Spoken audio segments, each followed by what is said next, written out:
Tonight, we conclude our special series designed to shine a needed spotlight on Arizona kidnapping cases gone ice cold. Today, we brought you 3 mysteries still unsolved, 3 families still desperate for answers. And tonight, an in-depth look into the world of those working to close these cases once and for all. They are the searches, the sense of panic sparked by the calls 911, what are you reporting? no parent ever wants to make. My child is missing. But make no mistake, once those words are spoken, instantly, each hour, each minute, each second becomes a matter of life and death. Many times we're dealing with a disadvantage at the very beginning.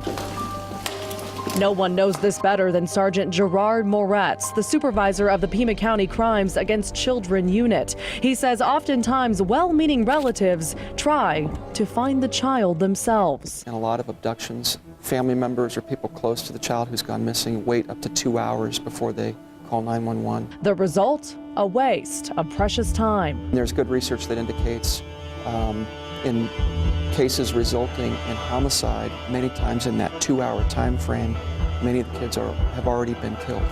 But tragically, says Sergeant Moretz, not even quick action guarantees a happy ending. Remember vanished case number 1, Mikkel Biggs, the Mesa girl who disappeared while waiting for the ice cream man. Her mother called 911 within a few minutes. 15 years later, still no answers. Sergeant Moretz says it's such uncertainties that spark a 2-tier response to any call. First, he says, flood the area and check every potential scene where the child may have gone. Schools, friends' houses, play areas, etc.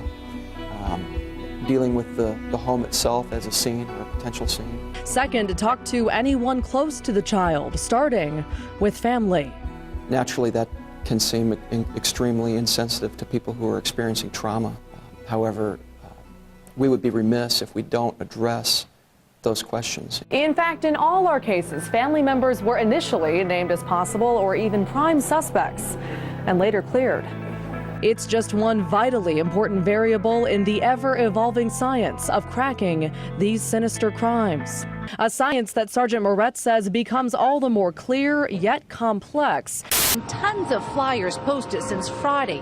At DPD, you've got FBI. They're searching these vacant homes. Each time a major break in a major mystery hits national airwaves. There were chains being used. Say they are shocked by what happened. Case in point, they were strangers ripped away from their families. The story out of Ohio of 10 years, 3 women and 1 man.